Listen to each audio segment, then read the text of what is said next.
بسم اللہ الرحمن الرحیم۔ درس نظامی کی کتب کو سمجھنے کے لیے ہمارے چینل کو سبسکرائب کریں۔ اتحاف المسلم کا سبق الترغیب فی اجابت المؤذن وبماذا یجبہ وما یقول بعد الاذان۔ یہ ترغیب دلانا ہے مؤذن کے جواب دینے میں،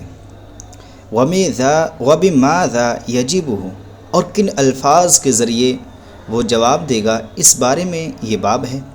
وما یقول بعد الاذان، اور اذان کے بعد کیا کہے گا اس بارے میں یہ باب ہے۔ عن ابی سعید الخدری رضی اللہ تعالی عنہ، ابو سعید خدری رضی اللہ تعالی عنہ سے روایت ہے، قال، وہ کہتے ہیں، قال رسول اللہ صلی اللہ علیہ وآلہ وسلم، اللہ کے رسول صلی اللہ علیہ وآلہ وسلم نے ارشاد فرمایا، اذا سمعتم المؤذن، جب مؤذن کو تم سنو، فقولوا مثل ما یقول، تو وہی کہو جیسا کہ وہ کہہ رہا ہے، یعنی فقولوا مثل ما یقول، تو وہی کہو جیسا وہ کہہ رہا ہے، جیسے وہ اذان کے الفاظ دہرائے ویسے ہی تم بھی دہراؤ، لیکن حی علی الصلاۃ اور حی علی الفلاح کے وقت لا حول ولا قوۃ الا باللہ العلی العظیم بھی پڑھے۔ آگے حدیث آ رہی ہے۔ وعن عبداللہ بن عمر بن عاص، عبداللہ بن عمر بن عاص رضی اللہ تعالی عنہ سے روایت ہے، انہ سمع النبی صلی اللہ علیہ وآلہ وسلم یقول، کہ انہوں نے نبی کریم صلی اللہ علیہ وآلہ وسلم کو فرماتے ہوئے سنا، اذا سمعتم المؤذن، جب تم مؤذن کو سنو یعنی اذان دیتے ہوئے سنو، فقولوا مثل ما یقول، تو وہی کہو جیسا وہ کہہ رہا ہے، ثم صلوا علیہ، پھر مجھ پر درود پاک پڑھو، فإنہ من صلی علیہ صلاۃً، کیونکہ جس شخص نے صلی علیہ مجھ پر درود پاک پڑھا صلاۃً ایک مرتبہ، صلی اللہ علیہ بہا عشرًا، تو اللہ عز و جل اس پر اس درود کے بدلے 10 رحمتیں نازل فرمائے گا۔ ثم صلی اللہ لی الوسیلہ، پھر اللہ عز و جل سے میرے لیے وسیلہ مانگو، فإنہا منزلۃ فی الجنہ، کیونکہ وسیلہ ایک جنت میں جگہ ہے، لا تنبغی الا لعبد من عباد اللہ، اس کو اللہ کے بندوں میں سے کوئی ایک بندہ ہی پائے گا، یعنی اللہ کے بندوں میں سے کسی ایک خاص بندے کے لیے ہی لائق ہے وہ۔ وَأَرْجُو أَنْ أَكُونَ أَنَا هُوَ، اور حضور فرماتے ہیں امید ہے مجھے کہ میں ہی وہی ہوں گا، یعنی وہ بندہ جس کو وہ مقام وسیلہ ملے گا وہ میں ہی ہوں جسے ملے گا۔ فَمَنْ سَأَلَ لِي الْوَسِيلَةَ، تو جس شخص نے میرے لیے وسیلہ مانگا یعنی وہ مقام اللہ عز و جل سے مانگا، حلت لہ شفاعت، تو اس کے لیے شفاعت میری لازم ہو جائے گی، میری حلال ہو جائے گی۔ یہاں سے پتہ چلا کہ جب بھی درود پاک پڑھا جائے تو اذان سے پہلے پڑھا جائے، لیکن اکثر و بیشتر مؤذن بعد میں درود پاک پڑھتے ہیں، تو یہ بھی جائز ہے اور پہلے پڑھنا بھی جائز ہے، اس میں بھی کوئی حرج نہیں ہے، دونوں طریقے سے پڑھ سکتے ہیں، یعنی پہلے بھی اور بعد میں بھی، اور وسیلہ ایک جگہ کا نام ہے، اور یہاں پر حضور کا فرمانا ہے کہ میں امید کرتا ہوں میں ہی وہ ہوں گا، یہ حضور کی عاجزی ہے، بلکہ یہ لازمی طور پر ثابت ہے کہ وہ مقام اللہ کے رسول صلی اللہ علیہ وآلہ وسلم کو ہی حاصل ہوگا۔ وعن عمر بن الخطاب رضی اللہ تعالی عنہ، عمر بن خطاب رضی اللہ تعالی عنہ سے روایت ہے، قال رسول اللہ صلی اللہ علیہ وآلہ وسلم، وہ کہتے ہیں اللہ کے رسول صلی اللہ علیہ وآلہ وسلم نے ارشاد فرمایا، اذا قال المؤذن، جب مؤذن کہے اللہ اکبر اللہ اکبر، یعنی مؤذن جب اللہ اکبر کہے،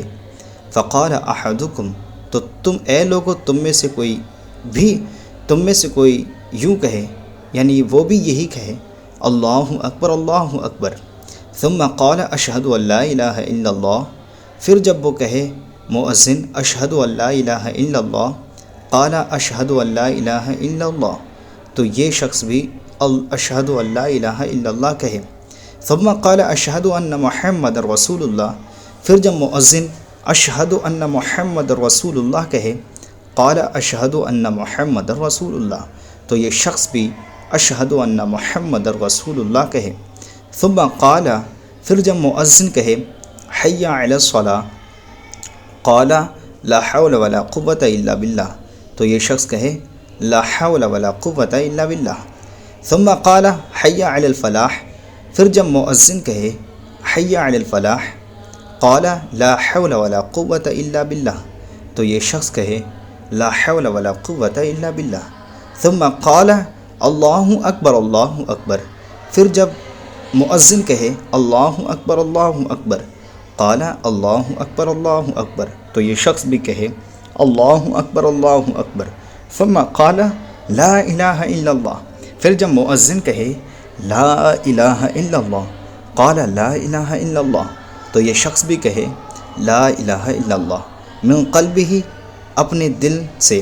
دخل الجنہ، تو وہ جنت میں داخل ہو جائے گا۔ یہاں پر جو لا حول ولا قوۃ الا باللہ بتایا گیا ہے، تو میں نے آپ کو پہلی والی حدیث میں بتا دیا تھا، اس سے اوپر جو گزری ہے کہ لا حول ولا قوۃ الا باللہ بھی پڑھے، اور حی علی الصلاۃ کے مقام پر حی علی الصلاۃ بھی پڑھے، اور حی علی الفلاح کے مقام پر حی علی الفلاح بھی پڑھے، تاکہ دونوں حدیثوں پر عمل ہو جائے۔ اور یہاں پر جو من قلبہ ہی کی قید لگائی ہے کہ لا الہ الا اللہ کہے اپنے دل سے، تو ظاہر سی بات ہے یہ دل سے ہونا تمام کلمات کے کہتے وقت ہونا چاہیے،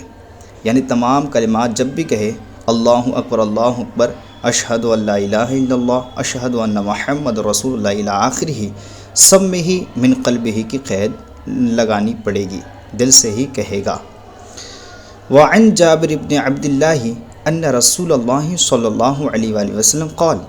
جابر بن عبداللہ رضی اللہ تعالی عنہ سے روایت ہے، وہ کہتے ہیں کہ اللہ کے رسول صلی اللہ علیہ وآلہ وسلم نے فرمایا من قال حین یسمع النداء، جو شخص اس وقت یہ کہے جس وقت اذان سنے، کیا کہے اللہم رب هذه الدعوة التامة والصلاة القائمة آت محمدا وسیلہ والفضیلہ، اللہم رب هذه الدعوة التامة، اے اس عام دعوت کے رب، والصلاة القائمہ، اور کامل نماز کے رب، آتی محمدن، اے اللہ عز و جل، اے اس عام دعوت کے رب اور اس کامل نماز کے رب محمد صلی اللہ تعالی وسلم کو آتی عطا فرما الوسیلہ، مقام وسیلہ، والفضیلہ، اور بزرگی نصیب فرما، بزرگی عطا فرما، وبعثہ مقام محمودہ، اور ان کو مقام محمود میں پہنچا، الذی بعثتہ، اے اللہ عز و جل جس کا تو نے آپ صلی اللہ تعالی وسلم سے وعدہ فرمایا ہے، حلت لہ شفاعتی یوم القیامہ، تو اس شخص کے لیے میری شفاعت قیامت کے دن واجب ہو جائے گی، لازم ہو جائے گی۔ یہاں پر یاد رکھیں وسیلہ تو وہ مقام ہے جو جنت میں ہے، جس کے بارے میں حضور نے ارشاد فرمایا کہ میں امید کرتا ہوں کہ وہ وسیلہ مقام مجھے کو عطا کیا جائے گا۔ اور یہ مقام محمود جو ہے یہ دوسری جگہ ہے، مقام محمود یہ قیامت کے دن ہوگا، جہاں اولین اور آخرین سب کے سب جمع ہوں گے، خود رب العالمین بھی وہاں موجود ہوگا، اور اللہ عز و جل اور تمام کے تمام اولین آخرین حضور صلی اللہ علیہ وسلم کی تعریفات بیان کرتے ہوں گے، اور ایسی تعریفیں جو پہلے کبھی نہ کی گئی ہوں۔ وہ مقام کیسا ہوگا اللہ ہی بہتر جانے، اور وہاں پر اللہ خود موجود ہوگا، یہ لفظ نہیں کہنا چاہیے، بلکہ اللہ عز و جل بھی وہاں پر یہ تعریفات بیان فرمائے گا۔ آگے دیکھیں، وعن سعد بن ابی وقاص رضی اللہ تعالی عنہ، سعد بن ابی وقاص رضی اللہ تعالی عنہ سے روایت ہے، عن رسول اللہ صلی اللہ تعالی علیہ وسلم،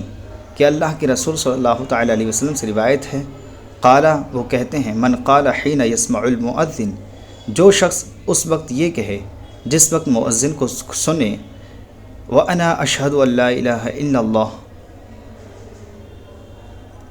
وَحْدَهُ لَا شَرِيكَ لَهُ، میں گواہی دیتا ہوں کہ اللہ کے سوا کوئی معبود نہیں، وہی اکیلا معبود ہے، اس کا کوئی شریک نہیں، وَأَنَّ مُحَمَّدًا عَبْدُهُ، اور محمد صلی اللہ علیہ وآلہ وسلم اس کے بندے ہیں، ورسولہ اور اس کے رسول ہیں، رضیت باللہ ربًا میں اللہ کے